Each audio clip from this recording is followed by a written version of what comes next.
Françoise, on te remercie de nous recevoir, Julien, Miguel et moi, pour ce témoignage sur Jules Dumont qui nous semble important. On avait déjà considéré que c'était important quand tu étais venu à la DVR, je pense que c'était en 2019, pour nous faire une conférence qu'on a bien appréciée, mais je crois que ce sera bien aussi aujourd'hui où il se passe beaucoup de choses et où on est ici au calme. On ne travaille pas au mouvement de l'histoire, mais on va travailler pour l'histoire avec toi. Et donc on t'en remercie vivement et tout particulièrement parce que c'est aujourd'hui, le 23 mars 2023. Alors, on va peut-être commencer en te demandant de nous parler un petit peu des souvenirs que tu as recréés, retrouvés de Jules Dumont à travers tout ton travail et toutes tes recherches, dans un premier temps, puis après on passera à la deuxième partie, qui sera la façon dont tu ressens cet héritage, un héritage important, parce que Jules Dumont c'est quand même, je dirais, la figure du héros de la résistance, de toutes les résistances, puisque toutes les résistances au fascisme, puisque ça a commencé avant l'occupation de la France en Espagne, même en Éthiopie, d'une certaine façon. Voilà, donc bien, on t'écoute avec beaucoup d'intérêt. Merci, et merci de me donner la possibilité de parler. Oui, de parler d'un homme, Jules Dumont, qui... j'ai envie de commencer par un paradoxe.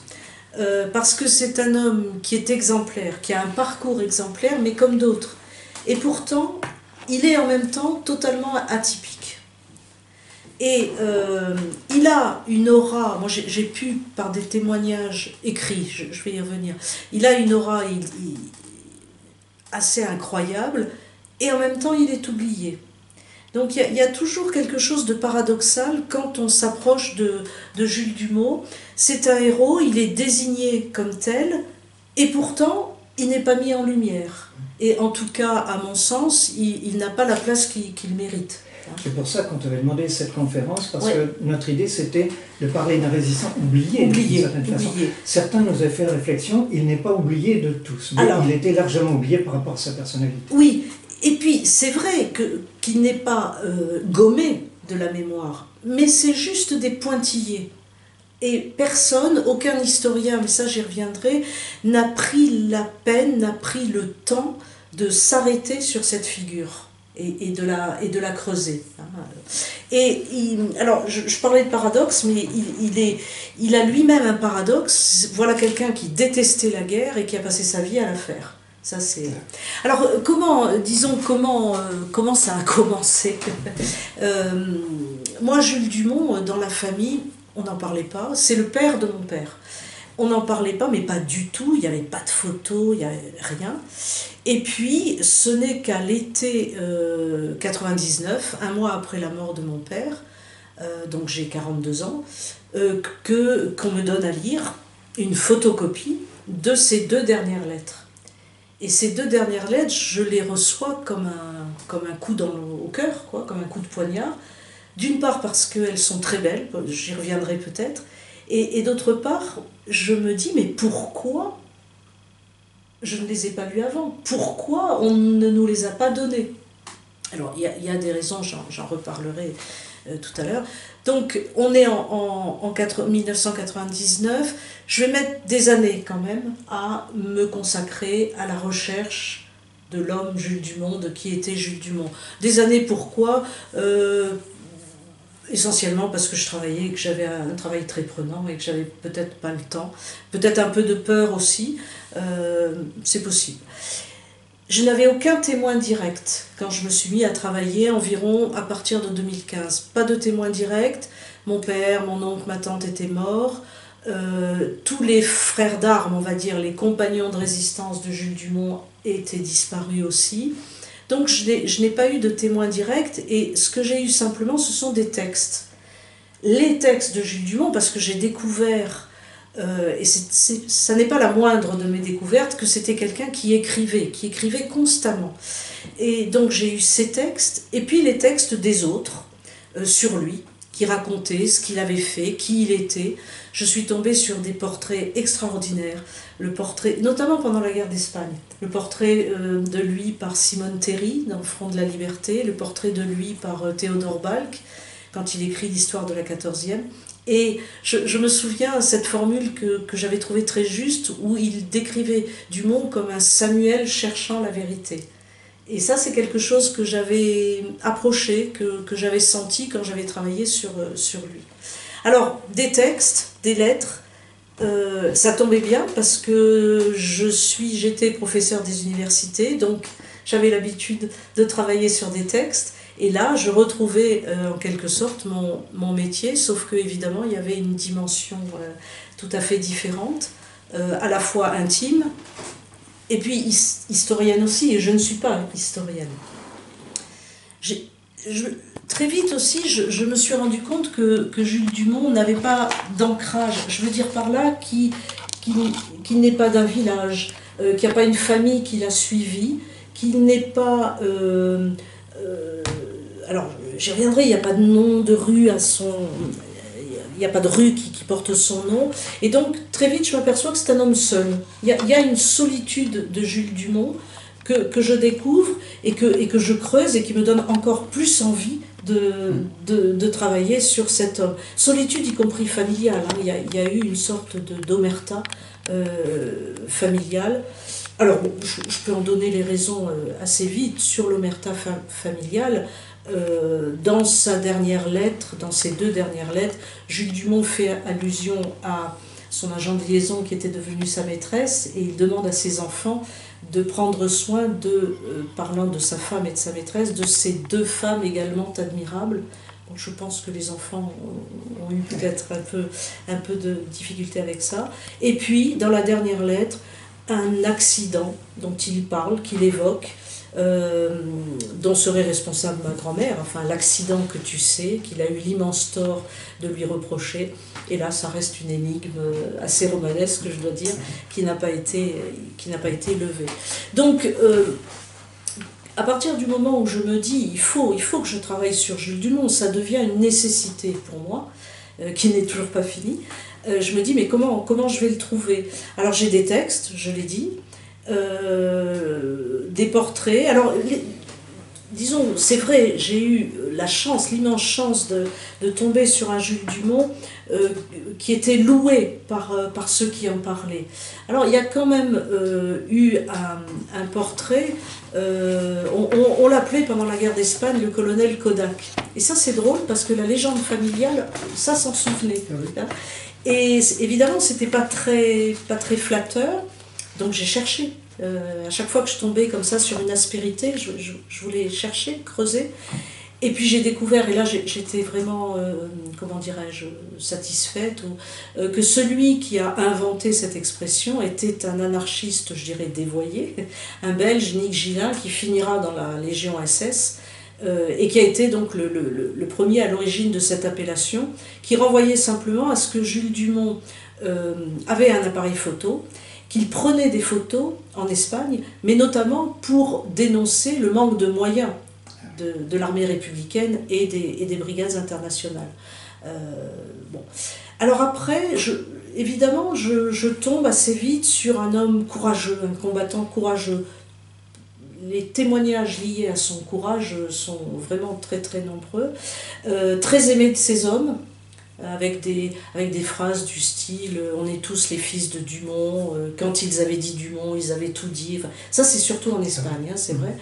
Et en même temps, je m'aperçois aussi que, parlant de lui, on évoque un humanitaire. Et alors je me dis, tiens, le mot humanitaire existe donc déjà. C'est vrai qu'il s'est occupé du Secours Rouge International, qu'il s'est occupé de la Maison des Blessés, après la guerre d'Espagne. Bon. Et puis très vite sur cette valeur de fraternité qui va le porter, peut-être que j'y reviendrai. L'union des peuples, l'union pour la paix, enfin bon. Et je suis tombée, et c'est quelque chose qui m'est apparu assez symbolique. En 1948, Dunoyer fait un film sur la guerre d'Espagne et les brigadistes qu'il appelle « Levé avant le jour ». Dans la version de 1948, il y a tout un passage consacré à Jules Dumont. Donc on le voit, on l'écoute, on le... Mourir debout que vivre à genoux. Déjà en France et dans le monde, des hommes libres ont quitté le bureau, le champ, l'atelier, l'usine. Déjà une poignée d'entre eux s'est battue à Irun. Des hommes lucides les conduisent. André Marty, Luigi Gallo, l'antifasciste italien. Commandé par Jules Dumont, capitaine à Verdun, la compagnie Paris, formée de 92 volontaires, est à Madrid. Français à la lutte sur le sol national. Le premier commandant français en Espagne, le colonel Dumont, meurt en combattant pour la France. Robespierre meurt pour la France. Janin meurt pour la France.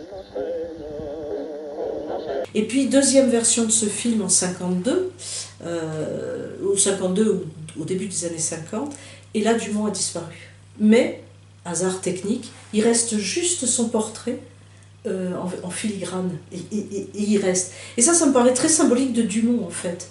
Dumont, quelque part, on l'a quand même un peu gommé, en tout cas la mémoire collective l'a un peu gommé, mais pas tout à fait. Il reste quand même une trace. Et donc, moi je me suis rendu compte en me penchant sur lui, que c'était quand même un homme qui avait été au rendez-vous de tous les faits historiquement majeurs de la première moitié du XXe. Depuis le catholicisme social du Nord, jusqu'à la résistance et à la Deuxième Guerre mondiale, en passant par la Première Guerre mondiale, la colonisation, enfin l'expérience coloniale, etc. Je me rends compte aussi que c'est une véritable plume, je l'ai déjà dit, mais c'est quelque chose qui m'a complètement stupéfaite, parce qu'alors là, personne n'en avait jamais parlé. Je me rends compte aussi qu'il y a chez lui une sorte d'art de perdre. Là, je plagie un petit peu le titre d'un roman, mais pourquoi ? Parce qu'au fond, tout ce qu'il commence, par exemple, il aime une femme passionnément, ma grand-mère, mais il va y avoir quelque chose qui fait que cet amour va ne plus être là, il va le perdre. Il est profondément croyant, et puis il va perdre Dieu, d'abord dans la Première Guerre mondiale, ensuite en Espagne, et il perdra totalement la foi. Quand il meurt, il a vu la victoire de tous les fascismes.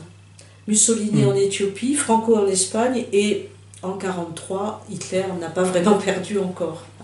Donc mais pourtant, il n'y a aucune, et en tout cas dans ses dernières lettres, il n'y a aucune tristesse, il y a une grande sérénité. Comme s'il était sûr, au fond, que les victoires allaient arriver. Tu dis l'art de perdre, mais en même temps, c'est aussi sa construction. Oui, complètement. Quand il abandonne le catholicisme, c'est parce qu'il devient militant, et donc il a une autre cause. Voilà, et je crois qu'il y a chez lui constamment la quête d'un absolu. Et cet absolu va prendre différents visages, l'amour d'une femme, l'amour de Dieu, l'amour des hommes à travers le communisme. Il me semble qu'il y a là une... Alors, faire la biographie de Dumont, puisque c'est ce que je voulais faire, pour moi c'était un combat. C'était un combat parce que j'avais rien ne m'était donné. Il fallait que je cherche, que je trouve. Et c'est vrai que j'ai vu émerger des éléments incroyables. C'est le terme qui me vient, incroyable, parce que vraiment c'est par moments incroyable. Mais par exemple, le fait que sa fiche d'internement à Fresnes soit récupérée dans les poubelles de la Gestapo par Calais. Il y en a quelques-unes, il y aura la sienne. Bon, ce hasard assez extraordinaire. Alors les archives, justement, là j'y suis beaucoup allée, et je me souviens être allée un peu tremblante aux archives de la préfecture de police de Paris, parce que je ne savais pas ce que j'allais trouver. Est-ce qu'il avait parlé ? Est-ce qu'il avait trahi ? Donc j'étais assez... Et puis je suis ressortie, bon évidemment, très sereine, voire fière, mais... Parce que, pardon, qu'est-ce qu'il y avait dedans ? Il n'avait pas parlé, il n'avait pas trahi, voilà, c'était assez incroyable. Et notamment, quand on lui présente des photos de résistants ou de terroristes, comme disaient les Allemands, il a toujours la même réponse, je n'en connais aucun, je n'en connais aucun. Et ça, pour quelqu'un qui a été emprisonné, torturé pendant 7 mois.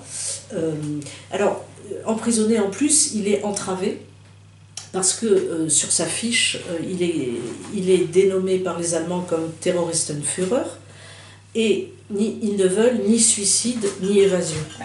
Donc il faut l'entraver, Donc voilà. Et d'ailleurs, dans sa dernière lettre, il dira « Depuis 7 mois que je souffre ». travailla pas. Donc au bout de toutes ces recherches, c'était une vraie enquête avec des énigmes à lever. Qu'est-ce que je trouve? Alors je trouve un homme effectivement qui a un parcours, et je crois que je peux scinder ce parcours en plusieurs périodes. Il y a la période qui va de sa naissance à la guerre de 14, où il est dans le nord, il est à Roubaix. Ensuite, il y a la guerre de 14, et puis je dirais l'après de la guerre de 14, et ce sera le Maroc, l'Éthiopie, l'Espagne, la résistance en France. Il y a vraiment ces épisodes-là. Alors, il naît le 1er janvier 1888. Alors j'étais tellement à la recherche de signes que même cette naissance, un 1er janvier, je trouvais ça extraordinaire, parce que je me disais, voilà, c'est l'aube d'une année nouvelle. Il naît à Roubaix dans une famille ouvrière, catholique, nombreuse. Il y a 9 enfants, l'aîné mourra à 6 mois, disons qu'il y a 8 enfants, mais voilà, 4 garçons, 4 filles, 4 garçons sans compter celui qui ne vit que 6 mois. Le père est ouvrier textile, et comme sa vue baisse, on va le licencier. Et du coup, Jules Dumont, qui vient de passer le certificat d'études, assez brillamment d'ailleurs, est obligé de travailler. Donc le voilà apprenti cordonnier à 12-13 ans. Il écrit des vers déjà sur les lanières de cuir. Et alors c'est extraordinaire parce qu'il écrit ses vers, mais ensuite les lanières de cuir, elles disparaissent, elles servent. Donc voilà, ça aussi, ça m'a beaucoup fait rêver. Il va militer dans le catholicisme social, il va adhérer au sillon de Marc Sangnier, et ça va être pour lui une véritable école de pensée et même de formation intellectuelle, parce qu'il va participer au cercle d'études. Là, il va s'apercevoir que quand il parle, on l'écoute, on l'applaudit, on le suit. Il va avoir 2 amis qui vont compter, Florimond Bonte, qui sera à l'origine de la création, un de ceux à l'origine de la création du Parti communiste français, qui sera le témoin de son mariage, et puis Louis Blin, qui deviendra un grand leader syndicaliste chrétien. Il se marie, et assez vite, en 1913, il quitte la condition d'ouvrier cordonnier pour devenir publiciste. Et pour moi, c'est la marque de ce qu'il devient un peu, pas intellectuel, mais de ce que les choses écrites et les choses observées, le travail lui plaisent. Et il va faire son service militaire, et là, j'y vois chez lui, il va demander à partir en Afrique du Nord. Ce qui est pas commun à l'époque. Et donc, il fera son service militaire au Maroc, en Algérie et au Maroc. Ce que j'y vois là, c'est la volonté très tôt chez Jules Dumont de ne pas rester à la place que lui a signée son milieu social et géographique. C'était sa naissance. Ouais. Donc voilà, il revient, il a un enfant qui naît très peu de temps avant la mobilisation. La guerre de 14, il l'a fait très, très brillamment. D'abord, il revient vivant, ce qui est déjà... mais il l'a fait très brillamment, donc il est décoré, il est cité à l'ordre de l'armée, il en revient capitaine. Il accomplit une partie de cette guerre en Orient. Et je pense que c'est important parce que l'armée d'Orient a été, disons, négligée dans la mémoire collective, dans la mémoire officielle. C'est durant cette guerre qu'il prolonge son exigence de fraternité, ce que j'appelle une exigence de fraternité, découverte sans doute dans le catholicisme social, mais là ce sera la fraternité des armes, ce sera alors aussi l'amour de la paix, évidemment, et qu'il se découvre aussi des talents militaires, et ça on en reparlera, parce qu'en Espagne et dans la Résistance, ce sont ces talents militaires qui vont lui donner une importance. Il commence à y avoir la fêlure avec Dieu, parce que trop d'horreur, trop de morts. Il a écrit, il a tenu des carnets, et ce que je trouve très intéressant, c'est au début, quand il écrit, c'est très, pas exubérant, mais il écrit beaucoup, il y a une esthétique même de la guerre, c'est beau, et au fur et à mesure de l'écriture de ces carnets, il y a un amuissement de la parole.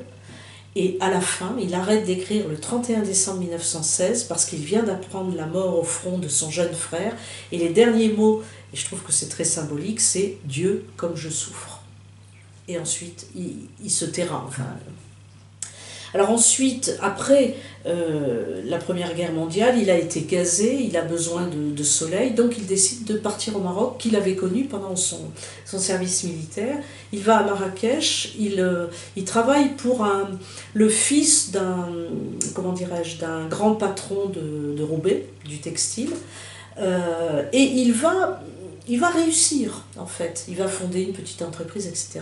Et puis, dans le même temps, il va faire l'expérience coloniale, enfin, il va découvrir l'expérience coloniale, et il va être confronté à l'injustice, il va avoir le dégoût de cette injustice, il va aussi, comment dirais-je, découvrir la guerre du Rif et voir ce qu'elle donne, et donc tout ça, petit à petit, l'amène tout simplement au communisme. Et à un moment donné, c'est en 1927, alors qu'il est installé à Settat et que tout va bien, il s'est acheté une voiture, il a une maison, etc., il abandonne tout et il part vers la région de Meknès pour redémarrer à zéro comme agriculteur.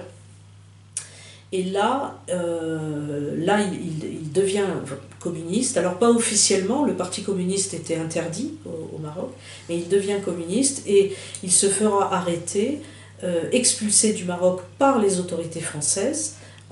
Il est expulsé le 15 janvier 1935. Alors j'ai retrouvé l'article de journal dans le Maroc socialiste qui raconte son procès parce qu'il est traduit devant un tribunal militaire pour propagande menée anti-française et propagande communiste. Alors qu'il était civil. Il était civil, complètement. Oui, oui, voilà. Et puis alors bon, je sais pas, j'ai pas le temps sans doute d'entrer dans tous ces détails, mais alors la police monte un guet-apens en fait, dans lequel il tombe. Enfin, c'est très rocambolesque. Mais la vie de Jules Dumont, elle est très romanesque en fait. Oui, hein. Il y a vraiment des épisodes incroyables. D'ailleurs, si je puis me permettre, quand tu écris dans La promesse de l'oubli sur Jules Dumont, que tu n'as pas connu, tu dis toujours Jules. Oui. Comme un personnage de roman, en fait. C'est quelque chose de très fictionnel dans cette écriture. Parce que très vite, j'ai voulu ne pas être prisonnière de ce qui me désordonnait le cœur. C'est-à-dire de tout cet afflux d'émotions, mais filiales finalement. Et donc j'ai pris du recul, et ce recul, tu as tout à fait raison, a été facilité par la découverte d'un personnage justement totalement romanesque qui aurait pu être fictionnel. Oui, j'ai souvent pensé d'ailleurs que ça ferait un très joli film, la vie de Jules Dumont. Mais c'est vrai, ouais. Et par exemple, il est expulsé donc de France en janvier 1935. Il adhère officiellement là au Parti communiste. Entre parenthèses, juste, c'est l'affaire Dumont au Maroc qui va être à l'origine de la création du Parti communiste marocain, officiel, la création officielle. Et donc, il arrive en France, il va être valorisé parce qu'il a été expulsé par les Français du Maroc, à la suite d'une expérience coloniale, parce qu'il est communiste, parce qu'il sait parler, etc. Il va être assez mis en avant, et le Comintern va l'envoyer en Éthiopie. Alors là encore, côté romanesque, comme il n'arrive pas à avoir un passeport officiel français pour partir en Éthiopie, il va se débrouiller pour avoir des faux papiers passant par l'Angleterre, etc. Et il va finir par arriver quand même en Éthiopie. Il va rester 3 mois comme conseiller militaire. Et voilà, ce qu'il a appris militairement pendant la guerre de 14-18 commence à faire de lui un spécialiste de la question militaire. Et c'est ça qu'il sera, toujours. Beaucoup plus finalement militaire que politique dans ses actions.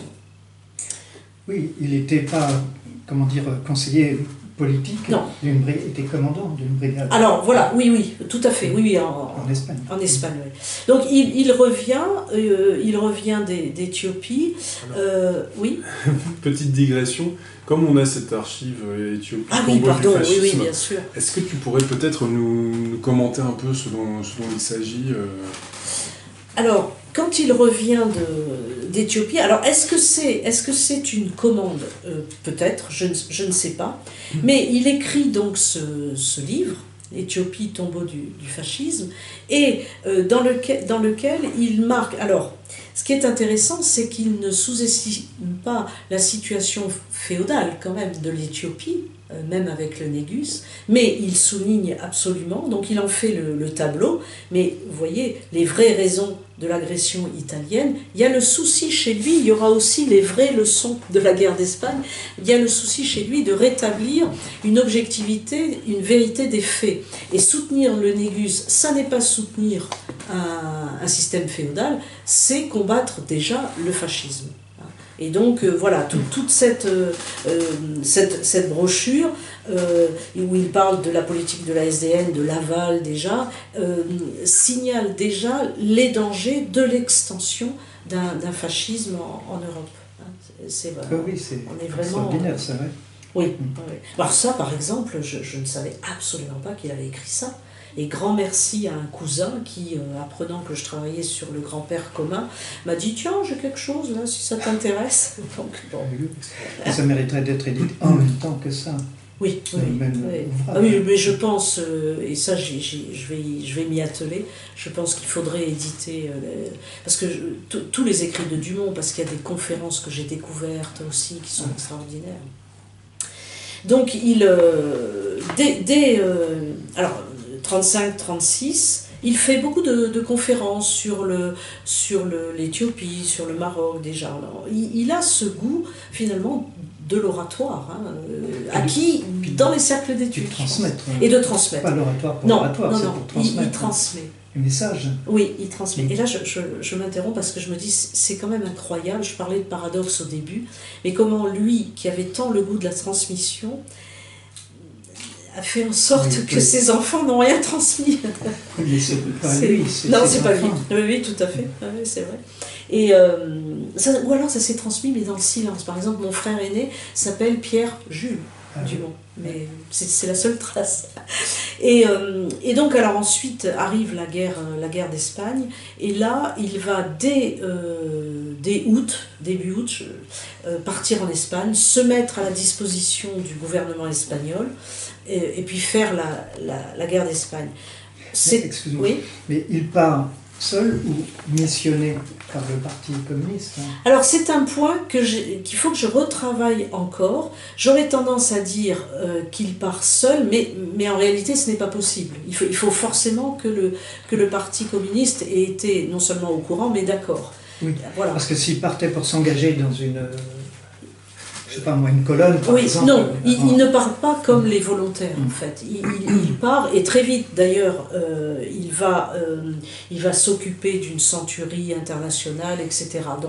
Et puis instruire les brigadistes. Donc il est disons, officiellement... voilà. Et c'est un de ceux qui partent le plus vite, quoi.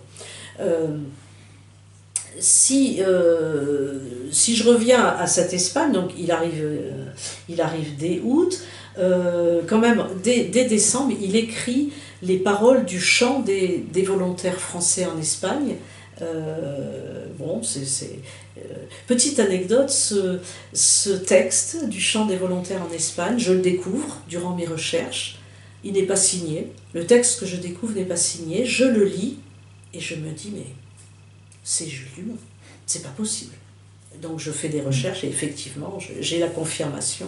Donc c'était pour moi le signe que j'avais réussi à entrer en quelque sorte dans l'intimité de ce personnage. Je reprends le terme de personnage. Alors dès le 22 octobre 1936, il prend la tête du bataillon commune de Paris, bataillon qu'on appellera aussi bataillon Dumont d'ailleurs. Et puis en février 1937, il devient le commandant de la 14e brigade internationale, la Marseillaise. Et donc là, il va enchaîner les batailles. Alors plutôt, tout ce que j'ai lu est plutôt élogieux, avec des anecdotes. Par exemple, anecdote qui me vient à l'esprit, je ne sais plus dans quelle bataille, mais il y a des tankistes qui veulent finalement battre en retraite. Et Jules Dumont va aller vers le tankiste et va lui mettre son pistolet sur la tempe en lui disant « tu continues ». Donc c'est un chef aussi, voilà, très aimé de ses hommes parce que je crois très juste, très humain. Avec les officiers, c'était peut-être un peu plus compliqué, avec sa hiérarchie notamment, avec le général Walter, où il aura un vrai désaccord. Bon, voilà. Toujours dans cette guerre d'Espagne, c'est intéressant parce que tout me vient un petit peu là. Donc je laisse le côté peut-être militaire, mais par exemple, il y a un récit de brigadistes anglais qui, lors du défilé des brigadistes à Madrid, début novembre 1936, remarque, Dumont est à la tête du bataillon commune de Paris, et il remarque l'élégance de Dumont.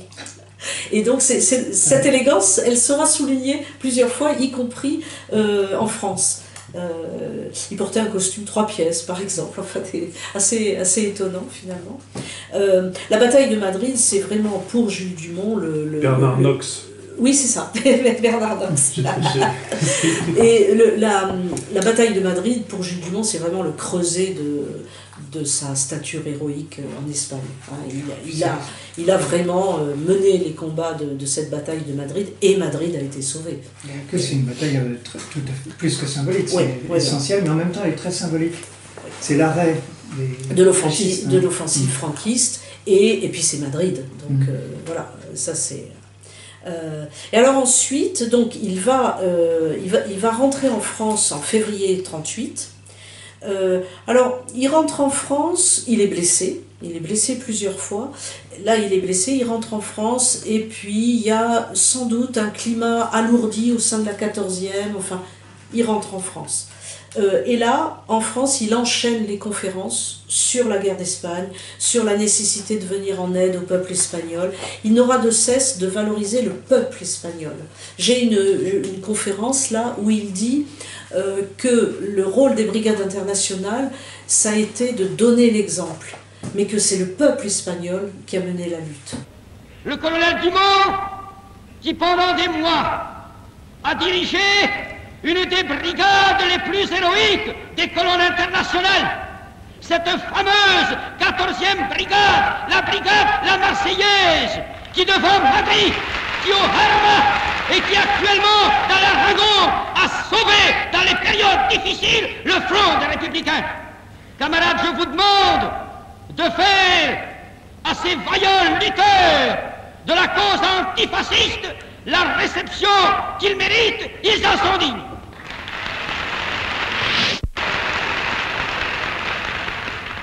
Camarades, au nom de tous ceux qui là-bas, sur le front de la liberté, luttent et meurent en ce moment, ceux qui ont eu l'honneur de combattre à leur côté viennent saluer votre beau congrès.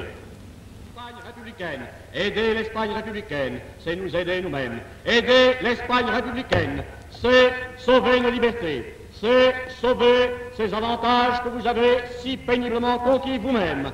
Aider l'Espagne républicaine, c'est sauver la paix de notre pays.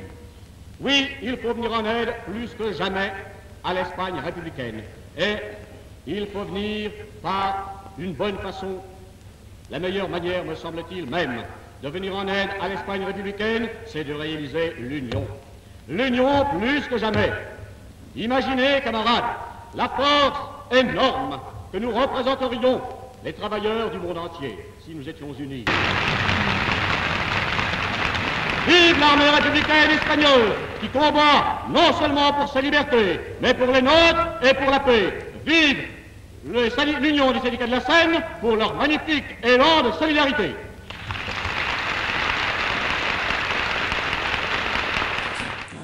Donc il y avait chez Jules Dumont, je pense, une foi dans le peuple, quoi. Oui, le peuple qui était le peuple à la masse, et puis les combattants volontaires, oui. Mais ces combattants des brigades, eux, avaient une organisation militaire. Oui, c'est ce qui était absolument nécessaire pour que ce peuple puisse... Voilà.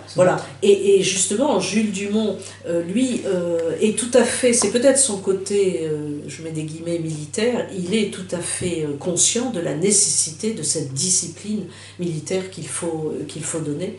Ça, c'est... Et donc, en France, il va enchaîner les conférences. Il va faire des conférences jusqu'en Algérie. Je suis à peu près persuadée, mais je n'en ai pas la preuve, qu'il a rencontré Camus, parce qu'il donne une interview à l'Alger républicain début octobre 1939. Et donc Camus y est. Donc voilà, puis ça, j'aime bien Camus, donc ça me plaît de penser qu'il l'a rencontré. Il y a aussi une légende familiale. Alors celle-là, elle était dite. Il a rencontré Picasso, ça c'est bien sûr, et Picasso lui aurait donné 2 sanguines que nous avons perdues. Donc voilà, c'est une belle histoire de est-elle vraie, je ne sais pas, mais en tout cas belle histoire. Et la Passionnariat, d'ailleurs, dans un de ses discours, je ne sais plus lequel, évoque Jules Dumont pour dire que avec comment s'appelait-il, le brigadiste allemand, Palmer, c'est ça? Ou Kahl? Pour montrer que deux hommes qui avaient combattu l'un contre l'autre pendant la guerre de 14, là, en Espagne, se retrouvaient l'un avec l'autre. C'est un très joli passage de la Passionnariat. C'est pour ça que Jules Dumont, quand on veut chercher, on trouve son nom, j'allais dire partout, pas partout, mais beaucoup, beaucoup. Mais ce qu'il a manqué, et ça m'a interrogé, c'est un historien qui se dise « Allez, je vais m'interroger, je vais m'intéresser à cet homme ». Et alors je me souviens avoir posé la question à un historien spécialiste de la guerre d'Espagne, mais pourquoi n'avez-vous pas travaillé sur la figure de Jules Dumont? Et la réponse, je vous la donne, il m'a regardé et il m'a dit « Je pensais que c'était un personnage falot ». Je ne lui ai rien dit, mais je me suis, moi, pensé, tu pensais, mais il fallait peut-être le vérifier. Oui. Parce que falot, s'il y a un adjectif qui ne correspond pas à Jules Dumont, c'est celui-ci. Ne serait-ce que penser qu'il était chef de la 14e brigade, oui. Ça ne peut pas être par un personnage. Voilà. On peut en penser ce que l'on veut. Oui, bien sûr. Bon, bien sûr. Et alors en plus, et ça m'a rasséréné, quand j'ai demandé à un autre historien spécialiste de la guerre d'Espagne, mais Dumont a-t-il vis-à-vis des anarchistes, a-t-il trempé là-dedans? Et la réponse a été limpide. On n'a aucune trace d'une quelconque action de Dumont sur des exécutions sommaires ou quoi que ce soit. De ce côté-là, non, quoi. Donc ça n'était pas...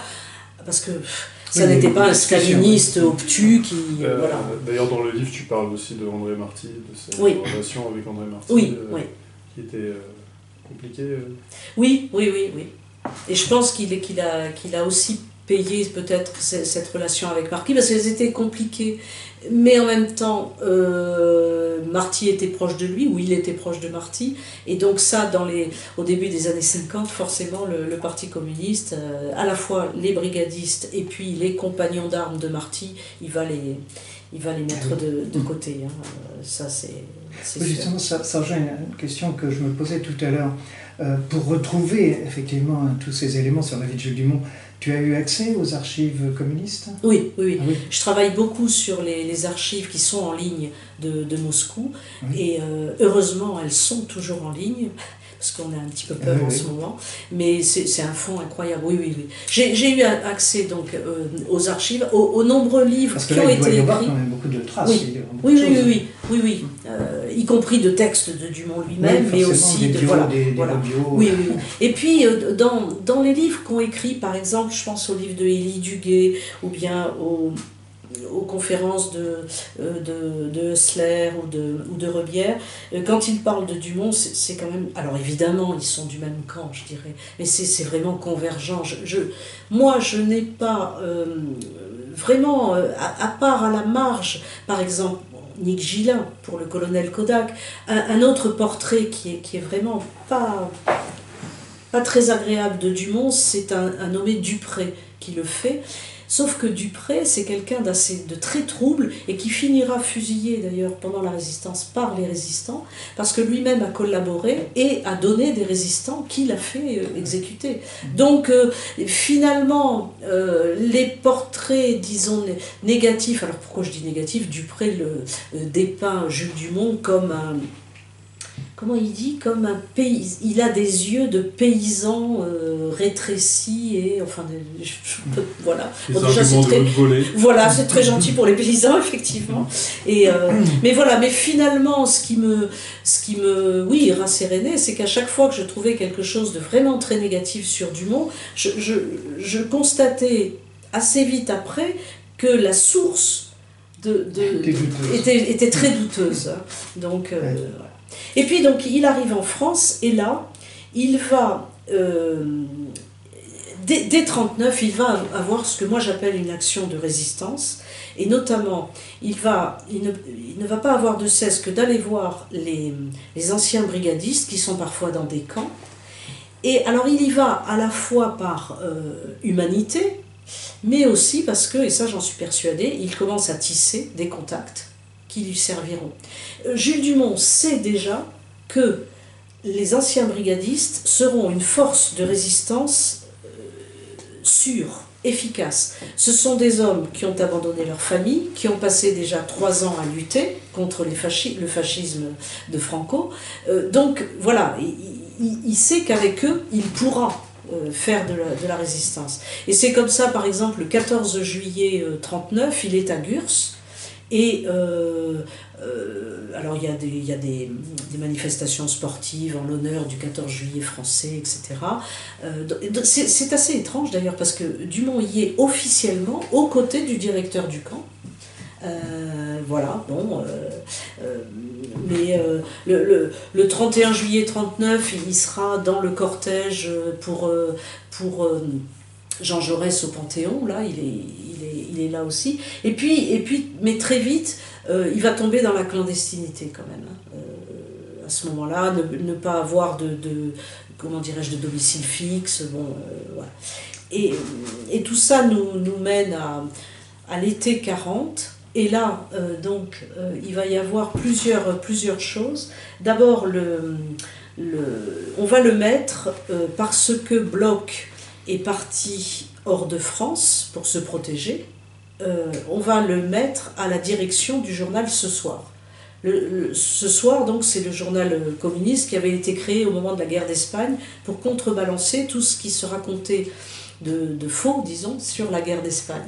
Donc il est nommé directeur gérant de Ce Soir, et à ce titre, il va aller avoir une entrevue avec Otto Abetz le 6 juillet 1940 avec Foissin pour demander la reparution de Ce Soir.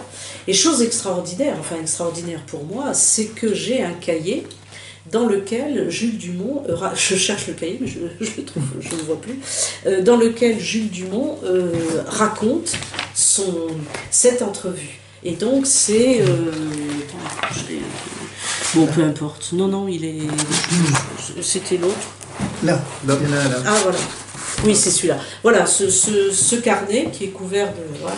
Et il raconte son entrevue avec Otto Abetz, et je trouve ça historiquement incroyablement intéressant, parce que qu'est-ce qu'on y voit ? On y voit, alors certes, il l'écrit rétrospectivement, d'accord, mais on y voit un Jules Dumont qui n'est absolument pas dupe du jeu allemand. Il sait très bien que s'il y a reparution de Ce Soir, c'est parce que ça sert les Allemands. Hein, mais en même temps, faire reparaître Ce Soir, c'était pour le Parti communiste conserver une vitrine légale, ce qui n'empêchait pas l'action de résistance clandestine d'avoir commencé. Et ça pour moi, c'est d'une clarté. Alors ce que je regrette, c'est que ce cahier et ces récits, j'en ai parlé à plusieurs historiens, et là encore, il y a quelque chose qui m'échappe un petit peu. Ils ne rebondissent pas là-dessus. Oui, c'est un document unique. Enfin, c'est un document, à ma connaissance, aucun participant, que ce soit pour la reparution de l'humanité ou pour la reparution de Ce Soir, n'a raconté ce qui s'était passé. Donc voilà, je ne comprends pas, mais bon. On a même réécrit l'humanité après. Oui, exactement. Donc voilà. Alors il y a ça, et donc finalement, quand il remet la morasse d'un numéro de Ce Soir du 8 juillet, qui évidemment ne paraîtra pas, mais il en est sûr. En revanche, ce qu'il décrit très bien, c'est que Foissin, lui, va se faire davantage piéger par Otto Abetz. D'après, bon, voilà. Mais il évoque même le pacte germano-soviétique, et il met que ça a troublé certains camarades. Voilà.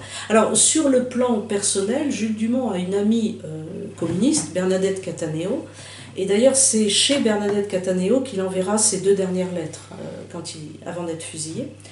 Et ils ont une longue conversation, et Bernadette Cattaneo, elle, au moment du pacte germano-soviétique, va se mettre en retrait du parti.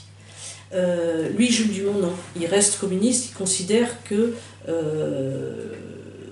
c'est nécessaire de rester au Parti communiste, justement pour mener le combat.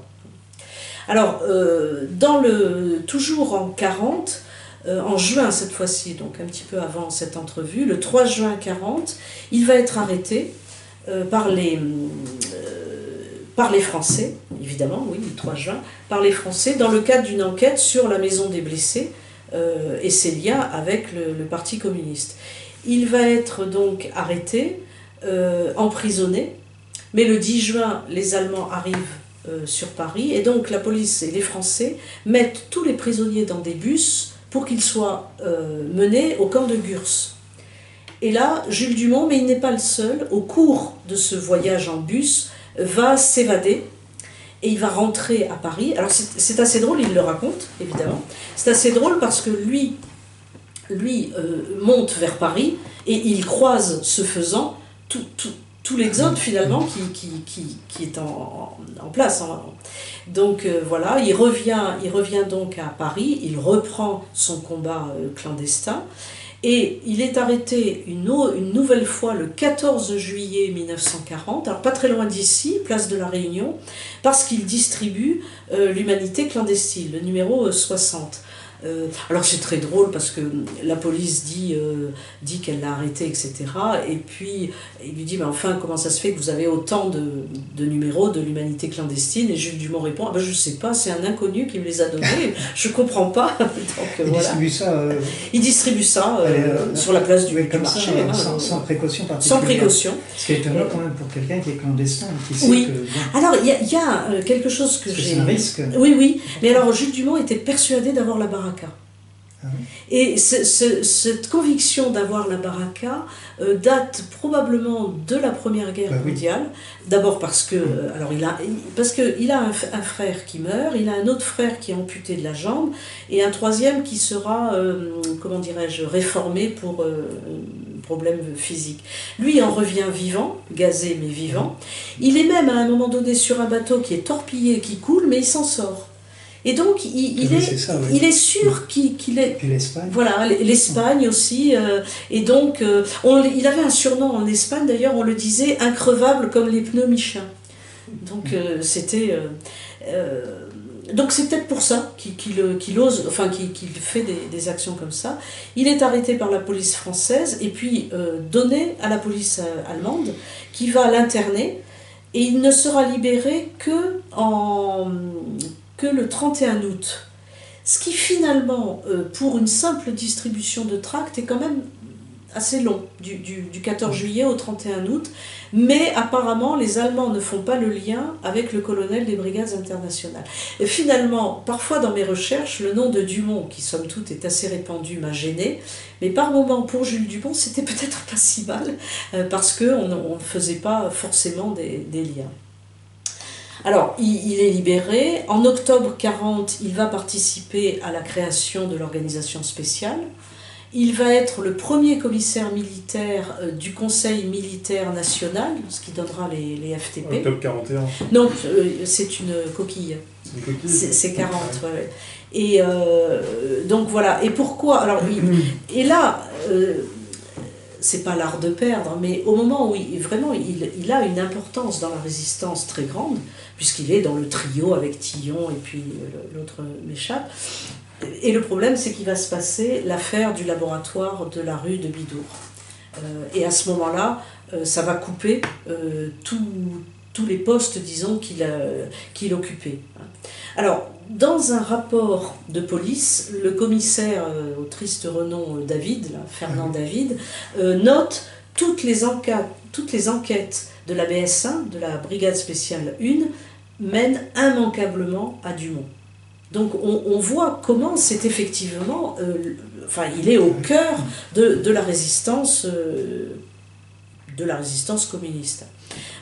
C'est lui, par exemple, alors là, pour une fois, tous les historiens sont d'accord, c'est lui qui est à l'origine de ce qu'on a appelé la théorie des brûlots.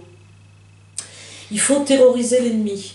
Donc la théorie des brûlots, c'est sur tout le territoire, le même jour, à la même heure, un militaire allemand sera abattu. Et donc l'attentat de Nantes avec Brotzstein. Donc voilà. Quand il sera interrogé par la police allemande, française, oui, française, parce que quand je suis allée aux archives de la préfecture de police à Paris, c'est les archives françaises que j'ai eues. Et donc il va revendiquer la totalité des attentats commis en région parisienne à cette période, 62. Et il dit, c'est moi, je suis responsable. Voilà. Et après il dit, ah non mais les autres, non, voilà. Et alors c'est drôle parce que dans les archives, eh bien, les policiers très scrupuleusement font la liste des 62 attentats. Le premier a lieu le 6 juillet 1941, à ce moment-là. Alors il va monter ensuite un laboratoire clandestin avec la fille de Bloch, avec France Bloch-Serrazin, qui est une toute jeune chimiste, avec qui il va avoir des relations quasi paternelles, hein, qui très chouette, quoi. Et alors voilà une chose qui me, on va dire, qui me peine.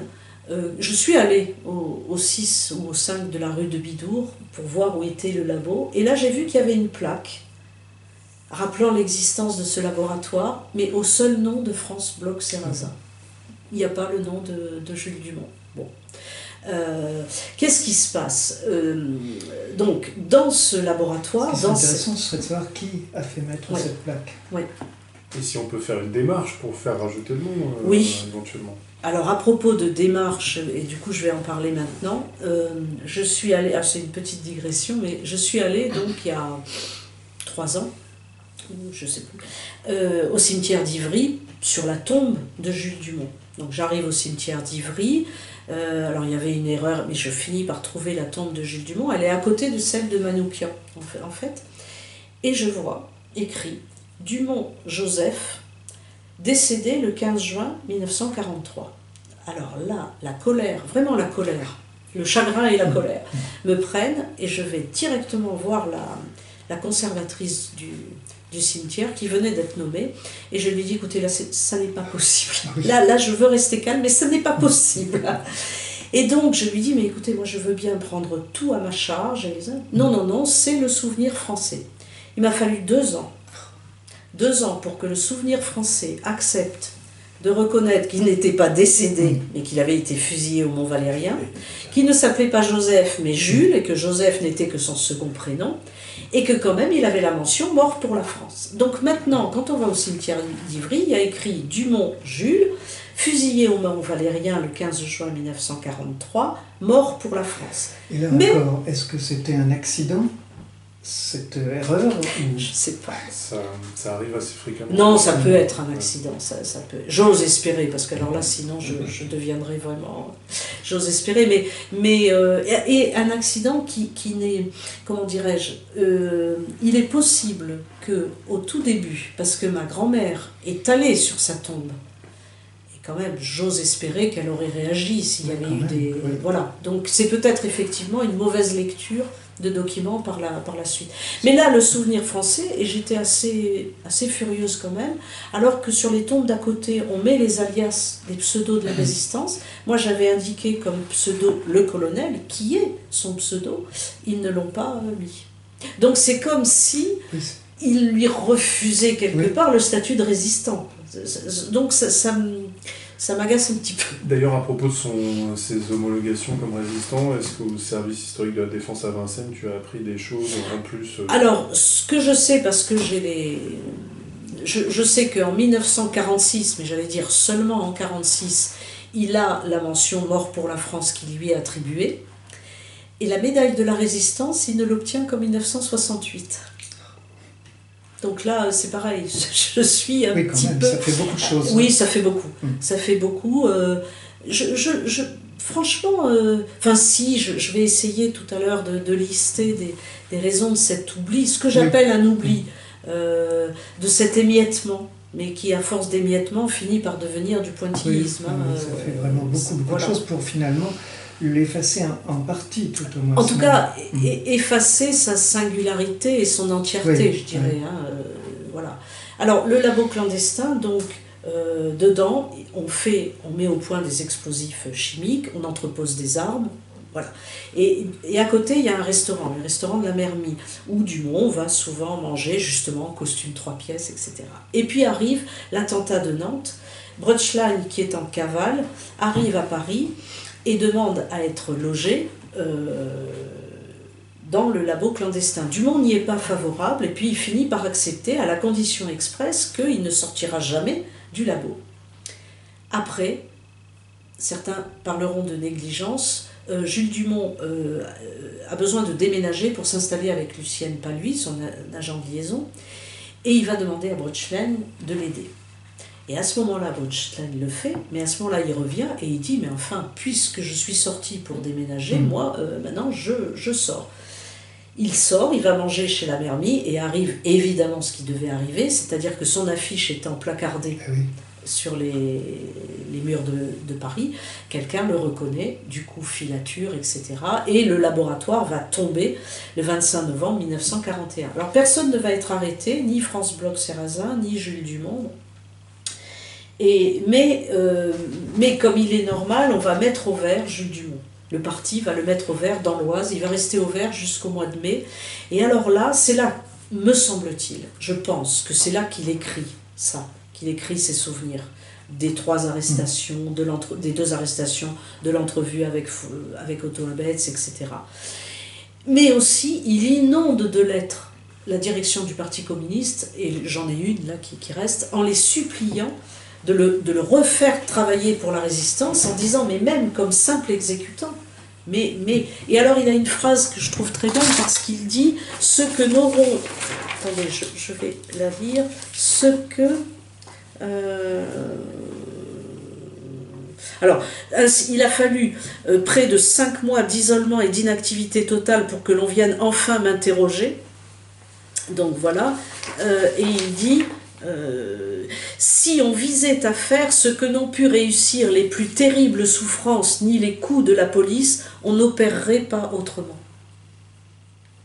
Donc voilà, et finalement le parti l'écoute. Alors j'ai peut-être une explication, c'est que dans les perquisitions des domiciles de Dumont qui ont suivi la chute du laboratoire clandestin, il a été trouvé par la police un bout de carte postale, calciné mais pas totalement, sur lequel il y avait l'adresse de la femme de Chaintron. Et c'est probablement à cause de ça qu'elle a été arrêtée. Et Chaintron en a toujours voulu à Jules Dumont. Ce qui peut se comprendre, mais qui en même temps devait être quand même peut-être mis de côté par rapport à, disons, des intérêts supérieurs, quoi. Bref, en mai 1942, on va finalement lui redonner un rôle clé, mais pas à Paris. On considère qu'il est grillé pour la région parisienne, et donc il va être nommé commandant militaire de l'interrégion 25, donc Nord, Pas-de-Calais, Aisne et Ardennes. Alors il y va évidemment, il va travailler là avec Appiau, avec Debarge, etc., avec des jeunes qui vont l'appeler très affectueusement le vieux.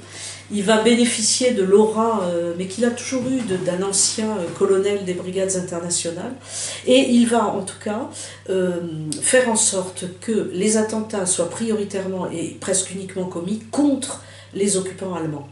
Qu'on arrête de faire des attentats contre, par exemple, les policiers français ou autres, et qu'on se resserre sur l'armée d'occupation et sur les nazis. Donc voilà. Et puis la durée de vie à l'époque est de moins de 6 mois, hein, des résistants dans le Nord, et arrive aussi, là encore, ce qui devait arriver, c'est-à-dire que le début novembre, le 5 novembre 1942, il a un rendez-vous sur le pont de Wasquehal à Lille, et avec un autre résistant, et là c'est la police, une opération conjointe police française, police allemande qui l'arrête. En fait, il a été donné par un de ses lieutenants, mais sous la torture. Donc bon, ça n'est pas, disons que Jules Dumont n'aura pas été dénoncé comme ça librement par quelqu'un. Il a été arrêté sur une dénonciation, mais des aveux obtenus sous la torture. Donc, et d'ailleurs, à aucun moment, il n'en parle. Donc là, il est arrêté. Très vite, on sait qui c'est, et on le transfère à Paris, au siège de la Gestapo, rue des Saussaies, puis à Fresnes, et donc c'est ce dont je parlais, je crois. Et il a l'honneur, avec 1000 guillemets, d'être interrogé par David lui-même. Oui. C'est ce qu'on apprend dans ton livre. C'est pas si fréquent. En général, non. C'est des inspecteurs subalternes. Ouais. Mais c'est là, pour le coup, la reconnaissance de son rôle essentiel dans la résistance. Alors, rôle essentiel, mais donc par rapport au fait qu'il est le premier commissaire militaire de ce qui va donner les FTP et tout, la chute du labo stoppe c'est pas une carrière, mais disons cette place extrêmement importante qu'il avait au sein des FTP. Il va être donc, il ne parle pas.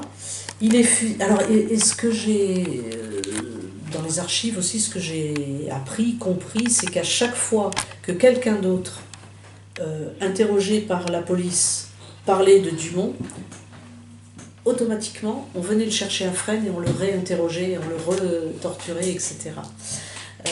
Voilà. Il est fusillé le 15 juin 1943. Les balles claquent, parce que c'est fabuleux, l'administration allemande est très précise. Donc il meurt à 16h10 et la mort est constatée à 16h20. Il a été condamné à mort le 7 juin, il n'a pas demandé de recours en grâce, et alors apparemment, mais il a refusé d'avoir les yeux bandés. Voilà. Je dis apparemment parce que malheureusement l'abbé Stock, qui a écrit des sortes de souvenirs sur les exécutions, n'était pas là le 15 juin 1943. Je suis allée dans cette clairière du Mont Valérien. C'est terrible parce qu'elle est toute petite. C'est ce qui m'a frappée. Et je me suis dit, elle est tellement petite que les soldats allemands, qui n'étaient pas volontaires pour faire ça, ils ont dû forcément croiser le regard de ceux qui le fusillaient. Oui. Et c'est vrai que c'est assez poignant. Mais enfin, les soldats allemands pratiquaient des exécutions tous les jours. Quelquefois, il y a jusqu'à 40 exécutions par jour. Donc, tu sais... Oui, non, tout à fait. Et là, la perversité, je dirais, ou la cruauté, tout bêtement, ils étaient 6 à devoir être fusillés. D'accord, il n'y a que 5 poteaux, mais ils pouvaient faire 3 et 3, pardon. Non, ils ont fait 3, puis 2, puis 1. Enfin, c'est vraiment un raffinement dans la cruauté. Alors, Jules Dumont était parmi les deux du milieu. Alors, dans la résistance, donc il a comme pseudo le colonel Paul. Alors, Paul, parce que c'était le nom de son grand-père cordonnier, je pense. Enfin, et le vieux, mais ça, c'était plutôt quelque chose que, je le disais tout à l'heure, les jeunes résistants lui donnaient, encore une fois, avec pas mal d'affection. Donc voilà. Pour son rôle dans la résistance, moi je dirais que Jules Dumont, enfin ce qui m'apparaît, c'est qu'il est extrêmement important, mais il fait partie de ceux qui meurent très vite, ou qui sont arrêtés très vite, puisque dès novembre 1942, il est retiré du jeu, je dirais, de la résistance, quoi. Il reste en prison. Il reste en prison pendant 7 mois. À Fresnes. À Fresnes, alors j'ai lu comment était le trajet de Fresnes au Mont Valérien, le fait qu'ils avaient le cercueil devant eux. Enfin, c'est vraiment... et c'est pour ça que j'ai été... Le livre que j'ai écrit, qui vient de sortir, Le seuil de cet instant, c'est... Le moment où de mourant il devient mort, ce dernier instant, c'est quelque chose qui me hante, quoi. Parce qu'il y a la lettre qu'il écrit à sa femme 1 heure avant d'être fusillé, et puis il y a la seconde qui précède le Feuer allemand, quoi. Voilà, c'est... Je pense que pour donner un peu une idée de cet instant-là, et puis pour incarner aussi celui de cet instant, est-ce que peut-être, parce que la lettre est là, est-ce que tu pourrais en lire un extrait ? Oui. Dans une heure, je serai fusillé, je pense à toi avec sérénité. Ouais, la dernière lettre à sa femme, donc elle est datée de 15 heures. Hein, Chère Maria, dans une heure je serai fusillé, je pense à toi avec sérénité. Sans doute, je n'ai pas été celui que j'aurais pu et voulu être. Toute ma vie sentimentale a été impressionnée par l'accident que tu sais. J'ai eu l'immense tort de ne pouvoir surmonter cet accident et de t'en garder rigueur. Pardonne-moi. Un calme infini n'a cessé d'être mien depuis 7 mois que je souffre et en ce moment même où je vois la mort. Il te reste nos bons, nos vaillants enfants. Il faut leur dire, ils furent jusqu'à ma dernière minute mon refuge, mon meilleur souvenir. J'étais tellement fière d'eux. Ils t'aimeront tant que tu oublieras. Je voudrais pourtant que toi et mes fils conserviez de moi un souvenir assez agréable. Je suis tellement sûre qu'on ne me connaissait pas. Je vais tomber comme un soldat, sans peur et sans reproche, que cela au moins vous réconforte. Vive la France. Adieu. Je t'embrasse une dernière fois, Jules. C'est vrai que cette lettre, elle est, je trouve, assez extraordinaire parce qu'il a 55 ans quand il meurt. Et ce n'est pas... comment je peux dire ça? Il n'y a pas de pathétique, il n'y a pas de larmes, il n'y a pas de pathos. C'est pas une lettre d'un gamin de 17 ans qui dit « Maman, je t'aime », etc. Et en même temps, elle est poignante parce que quand il écrit « Je suis tellement sûre qu'on ne me connaissait pas », la solitude dont je parlais au début, elle ressurgit en quelque sorte. Alors, je crois pas que ce soit de l'orgueil, je crois pas. Je crois que c'est cette idée que finalement il n'a pas pu tout dire. Et d'ailleurs, il dira, c'est dans laquelle où il parle de toute l'affection inexprimée qui lui gonfle le cœur. Hein. Voilà, à ses enfants, 1 heure avant, j'aurais tant voulu vous dire ce qui me gonfle le cœur, toute l'affection inexprimée. Il y a donc dans ces... Et je crois que c'est normal. Il sait qu'il va mourir, voilà, il n'a plus, comme je mets, il n'y a plus de hasard, il n'y a plus, voilà, c'est inéluctable. Et donc il y a une forme chez lui de sérénité qui fait que tout doit être aplani avant qu'il parte. Alors ce qui est poignant, c'est qu'on décèle, bon, moi en faisant abstraction que c'est mon grand-père, parce que sinon je ne ferais que pleurer, et donc je ne pourrais pas analyser, mais on voit effleurer des moments d'émotion, mais non, on est plus dans le tragique que dans le pathétique. Pour moi, c'est vraiment ça, et ce qui me frappe aussi, nulle mention du mot allemand, du mot ennemi, du mot guerre, non. Et à ses enfants, il va dire, voilà, à la fin, je meurs content puisque c'est pour le peuple et pour mon pays. Et ça, c'est aussi, pour moi, quelque chose de très important. Jules Dumont, c'est l'histoire d'un engagement qui se construit, mais un engagement au nom de valeurs portées par la résistance, et c'est dire oui. Ça, c'est quelque chose sur quoi je voudrais insister. Il me semble qu'il faudrait mettre en avant ce pourquoi ils combattaient. On a tendance à dire ils se sont levés pour dire non, ce qui est vrai. Mais pour pouvoir dire ce non, il fallait auparavant qu'ils aient dit un oui à des valeurs, à des idéaux. Et voilà, moi il me semble, alors c'est pas que je bascule un peu sur la résistance en héritage, mais cette idée de dire oui et de mettre en valeur auprès des jeunes, en particulier, eh bien des éléments pour lesquels on va se battre jusqu'à la mort. Alors justement, je pense que tu nous as fait très bien la transition. C'est peut-être mieux que ce soit moi qui le dise, puisque j'y suis extérieur, mais quand tu interviens tout à fait par hasard au lycée Hélène Boucher, est-ce que tu sens que cette transmission opère auprès des jeunes lycéens? Oui. Alors là, mais sans aucune hésitation, oui, elle opère, et c'est même ralent, parce qu'elle opère tellement qu'on se dit qu'on pourrait la faire opérer plus. Et moi j'ai fait, avec le petit livre sur la guerre d'Espagne, une expérience l'année dernière auprès d'un collège REP à Nîmes. Et donc des gamins dont on dit qu'ils n'écoutent rien, et pendant 2 heures complètes, plusieurs fois, ils étaient scotchés, ils m'écoutaient, ils ont eu une lecture du livre, etc., extraordinaire. Donc la transmission auprès en particulier des jeunes et des jeunes adultes, oui, elle est complètement possible. À condition peut-être de s'en donner des moyens dépoussiérés. Je sais qu'avec Stéphanie, vous en avez déjà parlé, mais oui, il y a des choses à faire, à écrire, à construire. Hein. Ça c'est certain. Et justement, pour éviter l'oubli, et je voudrais juste, avant de parler de cette transmission, récapituler un peu les raisons de cet oubli qui me taraude quand même. Hein. Pourquoi est-ce que Jules... alors, moi vraiment, la mémoire collective l'a oublié, alors entendons-nous bien, elle ne l'a pas oublié totalement, hein, mais elle l'a dispersé à travers des petites touches par-ci par-là dans des livres. Il faisait partie de l'armée d'Orient, donc déjà 14-18, c'était pas... Voilà, quoi qu'il a fait la seconde bataille de la Marne. Hein.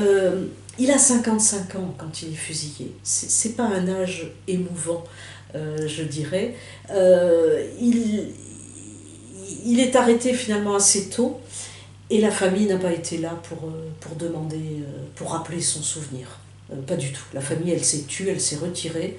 Elle s'est retirée parce qu'il y avait cet accident que tu sais, qu'on ne sait pas justement. C'est fabuleux, hein, là, quand il dit à sa femme l'accident que tu sais, comment dire l'indicible. C'est vraiment incroyable. Donc on ne sait pas. Il y a eu ça, et puis la référence à sa maîtresse, le fait qu'il soit communiste. Les enfants de Jules Dumont ne seront pas communistes. Donc je pense que le silence familial, il est là aussi. Hein.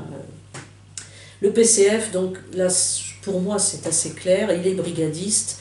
Il a été proche de Marty à un moment donné, et il a demandé la reparution de Ce soir. Voilà, il me semble. Hein. Et encore une fois, il n'a pas 18 ans, il n'a pas 20 ans, donc le statut de martyr, quelque part, est plus difficile peut-être. Alors pour les historiens, il y a une espèce de...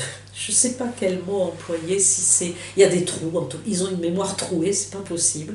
Ils ont une forme de... Je ne voudrais pas que c'est pas une attaque contre les historiens, mais disons qu'il y a une espèce de paresse même, parce que je me suis rendu compte qu'ils répétaient tous des erreurs.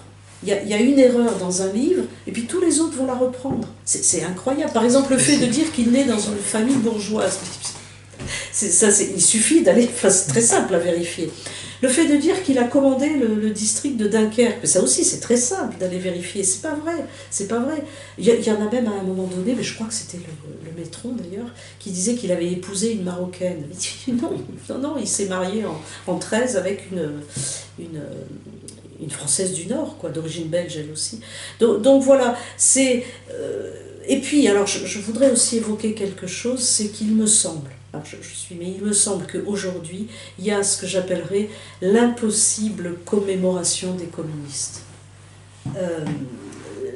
Ce qui me fait dire ça, c'est d'ailleurs que le mot communiste disparaît du vocabulaire. On parle de stalinien, par exemple. On ne dira pas communiste, on dira stalinien. Et par exemple, récemment, il y a eu le compte-rendu médiatique, c'était je ne sais plus sur quelle chaîne à la télévision, sur la bande dessinée pour Madeleine Riffaut. C'est quand même fou, à aucun moment il n'a été rappelé qu'elle était communiste.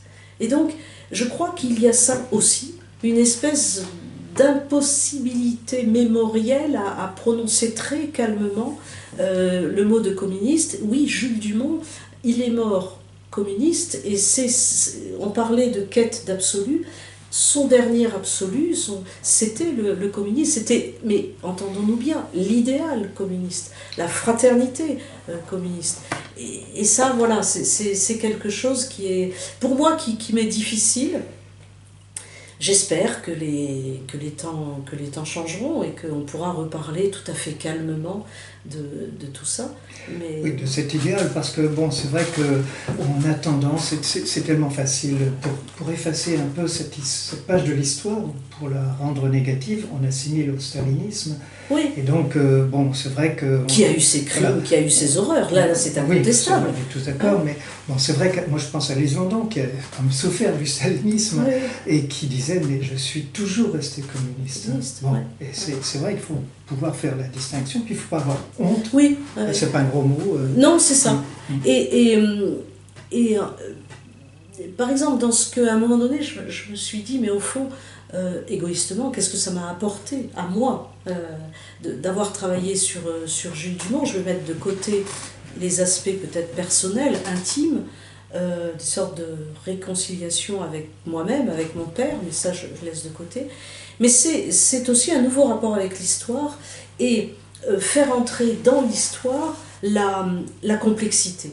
Oui, alors si tu es d'accord, on va passer à la deuxième partie, qui ne sera pas forcément très longue, ça dépendra beaucoup de toi, mais bon, c'est vrai qu'ici on le voit, tu nous en as parlé, tu as fait un gros travail, la personnalité de Jules Dumont, ben, on commence à mieux la connaître grâce à toi, et toi aussi peut-être grâce à ton travail,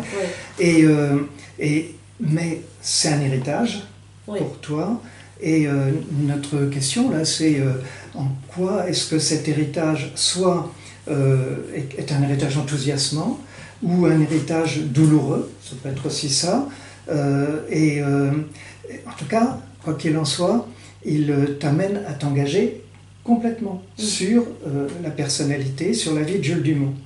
Et donc, comment tu le fais, comment tu le ressens, voilà ce qu'on aimerait peut-être savoir un petit peu, parce que c'est une réflexion que nous, on veut essayer d'avoir à travers tous les témoignages sur des figures de la résistance que l'on a eues. Alors il y a des témoignages, par exemple, on parlait de Stéphanie tout à l'heure, sur un personnage tout à fait modeste, mais qui, là aussi, a transformé un peu, en quelque sorte, sa vie, sa réflexion. Toi, c'est un personnage d'une grande dimension, et c'est peut-être encore plus difficile, peut-être pas, je ne sais pas. Non, je ne crois pas que ce soit difficile, c'est plutôt dans des mots que tu disais, c'est enthousiasmant que je retiendrai, parce que c'est comme si le souffle de Jules Dumont, son enthousiasme, m'avait été transmis. Et en fait, alors peut-être aussi parce que plus j'avançais dans ma recherche, dans mon enquête, plus finalement ce que je trouvais était positif, d'une certaine manière.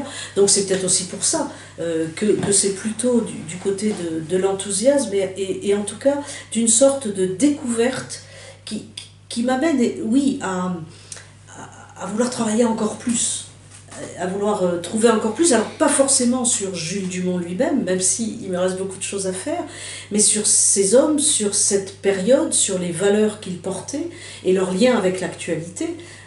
On est, tu le rappelais au tout début, le 23 mars 2023, eh bien je crois que là il y a des choses, ça n'est pas un passé qui est mort et qu'il faut simplement glorifier dans une espèce de je sais pas, de muséification. Oui, de muséification. Non, c'est pour ça que tout à l'heure je parlais de dire oui. Moi c'est ce dire oui à qui m'intéresse, c'est ça. Et du coup, alors oui, un héritage dans le sens où, par mon lien avec Jules Dumont, mon lien charnel, je me sens en quelque sorte responsable de cette transmission. Mais au-delà de Jules Dumont, de la transmission, de ce en quoi il croyait, de l'engagement, de la beauté d'un engagement contre des fascismes, et je mets le pluriel à fascisme, de la beauté de la fraternité, enfin même si ce sont un peu des grands mots, mais voilà, c'est tout ça. Et oui, ça m'a quand même, cette recherche, cette enquête, je répète le terme, m'a quand même, je crois, profondément changé. Et a changé... C'est drôle parce que par mon métier, je travaillais sur l'écriture romanesque, sur le mentir vrai d'Aragon, j'en faisais la théorie auprès d'étudiants, et puis je me suis retrouvée en posture moi-même, de manière quasi instinctive, d'écrire, de faire l'expérience de cette écriture. Donc ça a été un premier changement, mais aussi changement dans le fait de ce que je pouvais faire, d'une action que je pouvais développer. Et presque je ressens presque une sorte d'effervescence quasi juvénile, hein, malgré mon âge, mais comme si finalement j'avais une espèce de force qui me venait de Jules Dumont, quoi, et que je voulais agir. Il y a une phrase qui m'a beaucoup frappée dans la lettre à ses enfants. Je sais au moins pourquoi j'ai souffert et pourquoi je vais mourir. Tant de gens souffrent et meurent sans savoir pourquoi. Et ça, c'est une phrase qui m'a fait exploser, quoi, pratiquement, parce que elle est magnifique, quoi. Il avait deviné que quelqu'un ensuite sortirait un peu transformé par cet héritage. Peut-être pas complètement, mais transformé dans la recherche, dans le travail, dans la passion. Oui, peut-être. C'est ce que j'aime à dire. C'est vrai que dans le premier livre, La promesse de l'oubli, là je termine, je crois, en disant « J'aime à penser que je suis son dernier espoir ». Mais c'était encore très centré sur lui, mais oui, au-delà de lui, par lui et au-delà de lui. J'ai l'impression de faire un catéchisme. Oui, non, mais au-delà, à partir des autres ouvrages, donc tu as fait, à partir de ton action, quand tu viens au lycée Hélène Bouchy, c'est pas neutre, c'est pas... Et tu le disais, tu sens que, bon, tu n'es pas là seulement que pour parler, mais qu'il se passe quelque chose avec les élèves qui reçoivent quelque chose. Oui. Bon, je crois qu'il ne faut vraiment pas sous-estimer les élèves, leur intelligence, leur capacité à comprendre, à s'opposer ou pas d'ailleurs, mais voilà, ça j'en suis vraiment persuadée. Bien sûr, aller dans les écoles, dans les collèges, ça c'est vital, mais aussi d'autres choses. Et il me semble, on parlait de storytelling, etc., il me semble que par exemple, passer par la narration, raconter un parcours comme celui de Jules Dumont, je crois que ça apporterait beaucoup dans cette transmission. Il ne s'agit pas encore une fois d'en faire une statue, etc. Non, mais de montrer comment moi, c'est un petit gamin du Nord, hein, qui allait à l'école, qui rêvait un peu, etc. Et puis voilà, qu'est-ce qui s'est passé? Comment il a petit à petit compris la force de l'engagement, compris encore une fois qu'il y avait des valeurs pour lesquelles il était important de se battre, quoi. Comment tu expliques que dans ta famille, on n'ait pas parlé vraiment de ton grand-père? Je crois qu'il y a eu cette peur d'un secret par rapport à ma grand-mère. Cet accident que tu sais. Donc il savait, il connaissait ses secrets. Et que lui, et je ne sais même pas si mon père, parce que mon père est mort avant que j'ai pu échanger avec lui, puisque mon père avait quitté ma mère, et donc à 20 ans, je n'ai plus eu de relation avec mon père à l'âge de 20 ans. Et donc ça, c'est mon regret infini. Infini parce que je pense qu'il ne faut jamais couper comme ça des ponts avec quelqu'un, et puis infini parce que j'ai des tas de questions qui vont demeurer sans réponse. Mais donc pour nous parler de Jules Dumont, il fallait nous faire lire ses lettres, et si on lisait ses lettres, on apprenait ce secret de l'accident que tu sais, et on apprenait qu'il avait eu une maîtresse. Et je crois que si je prends mon oncle, ma tante et mon père, il fallait cacher ça, il fallait cacher. Mais paradoxalement, et ça m'a beaucoup frappé, j'ai trouvé, sans mentir, des centaines de photocopies de ces deux lettres. Donc il y avait à la fois, il faut pas les montrer, et en même temps une peur de les perdre qui faisait qu'il les avait photocopiées, mais de manière, au moins une centaine. Incroyable. Et non, donc voilà, c'est ça. Et en plus, politiquement, aucun des trois n'a été communiste, vraiment pas. Donc il y avait ce refus peut-être refus de l'héritage de ce côté-là. Difficile aussi pour eux. Alors oui, je veux dire aussi que c'était difficile pour eux parce que quand même l'engagement de Jules Dumont a fait en quelque sorte malgré tout exploser la famille. Je ne parle pas de sa liaison, mais disons qu'au Maroc, il avait une ferme qu'il avait construite de ses propres mains. Et quand même, à propos de son aventure coloniale, mon grand-père n'était pas aimé du tout par les autres Français, notamment parce qu'il était trop proche des Marocains. Et par exemple, mon père est allé à l'école coranique. Et alors ça a été le point de non-retour avec les Français de Meknès. Mais voilà. Et donc, je ne sais plus ce que je disais. Tu parlais de la famille, il y avait... Oui, et donc voilà, mais en 1935, ils perdent la ferme, ils perdent tout, ils se retrouvent sans rien. Jules Dumont, il est expulsé, les enfants vont chez des amis pour terminer la période scolaire. Quand ils rentrent en France, donc en 1935, ils sont complètement perdus, ils sont chez des amis, les Cataneo, je parlais de Bernadette Cataneo, ils vivent chez les Cataneo, ma grand-mère fait des ménages, etc. Quand il est en Espagne, Jules Dumont reverse tout l'argent qu'il perçoit au Secours Rouge. Donc il y a absolument...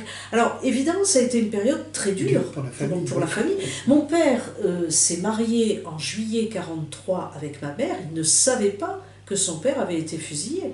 Il y a eu une coupure complète.